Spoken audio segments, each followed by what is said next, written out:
देखिए, तो है ही। माने आरक्षण एक ऐसा विषय है कि भारतीय समाज में जब तक जात व्यवस्था बनी हुई है तब तक इसकी ज़रूरत तो रहेगी ही। और जो कास्ट आधारित, जात आधारित जो जनगणना की बात हो रही है, आप देखिएगा पहली दफ़ा आज़ादी के बाद हमारे यहाँ राष्ट्रीय स्तर पर मैंने पिछड़ा वर्ग आयोग जो है, काका कालेलकर कमीशन के नाम से जाना जाता है, 1953 में बना और 1955 में उसने अपनी रिपोर्ट दी। अब पता नहीं क्या बात रही कि काका कालेलकर जो कमीशन के अध्यक्ष थे, उस रिपोर्ट पर कोई कमेंट उन्होंने नहीं किया, लेकिन राष्ट्रपति को चिट्ठी लिख करके उन्होंने असहमति जाहिर कर दिया कि इस रिपोर्ट को लागू नहीं किया जाए।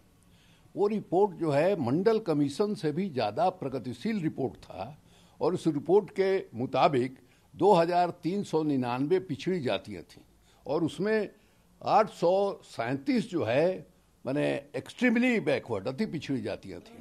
और सबसे आपको आश्चर्य होगा, उसमें सारी महिलाओं को पिछड़ा माना गया था, किसी भी बिरादरी की महिला हो। और 70% अब माने रिजर्वेशन जो है, जितना भी टेक्निकल और प्रोफेशनल शिक्षण संस्थान हैं उसमें ओबीसी के लिए किया गया था। यही नहीं, आपको आश्चर्य होगा कि उन्होंने क्लास 1 की नौकरियों में 25% रिजर्वेशन जो है पिछड़ों के लिए मांगा था और क्लास 2 का 33.5% मांगा था और क्लास 3 और 4 में 40% मांगा था।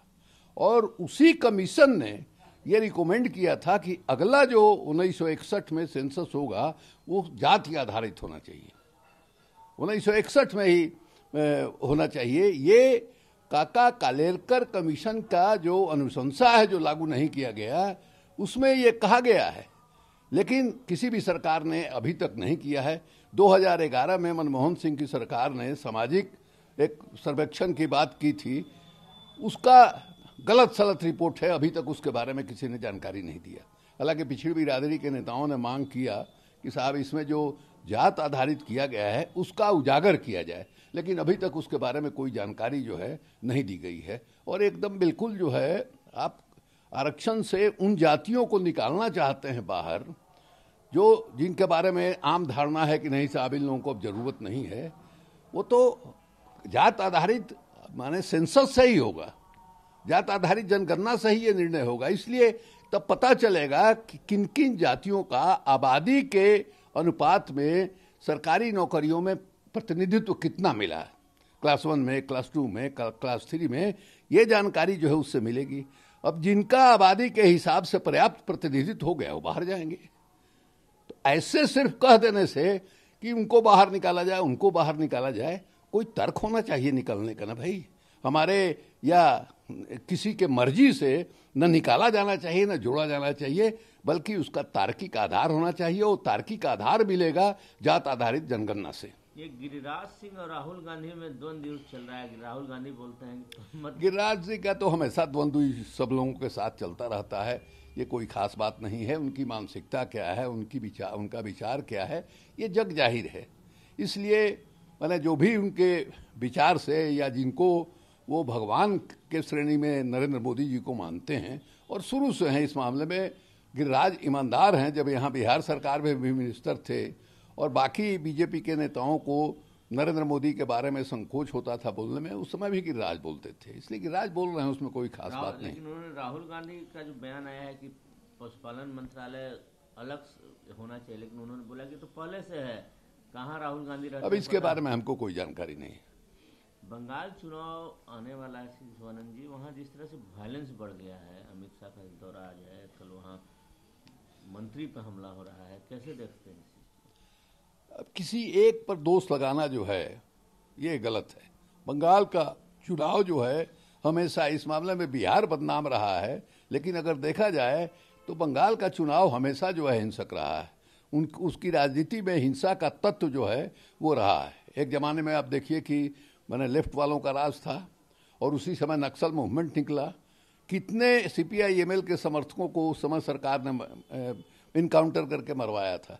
तो एक लंबे समय से वहाँ हिंसक राजनीति की परंपरा रही है और भारतीय जनता पार्टी वहाँ गई थी, चुनाव लड़ रही है, वो भी जिस आक्रामक ढंग से माने चुनाव लड़ रही है, उसी आक्रामक ढंग से इधर से जवाब हो रहा है।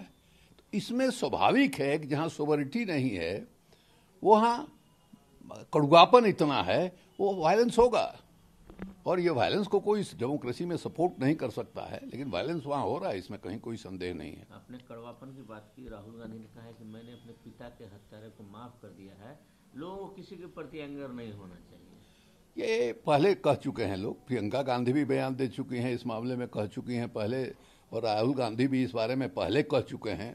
इसलिए हमको नहीं लगता है कि अब लोग पूछते हैं। अब चूंकि गए थे तमिलनाडु और वहीं राजीव गांधी की हत्या हुई थी और कुछ तमिलियन ओरिजिन के ही लोग उसमें मैंने अभियुक्त हैं, इसलिए लोगों ने सवाल पूछ दिया। तो वही पुरानी बात को उन्होंने दोहराया है। किसान आंदोलन को लेकर आज रेल रोको आंदोलन है, किसान कैसे देखते हैं? देखिए, उपाय क्या है किसानों के सामने? इतने लंबे समय से धरना का कार्यक्रम चल रहा है, उस कार्यक्रम में लगभग 200 लोग जो है मैंने उनकी मौत हो चुकी है। मैंने पार्लियामेंट में कृषि मंत्री ये डिनाई करते हैं कि हमारे पास कोई रिकॉर्ड नहीं है।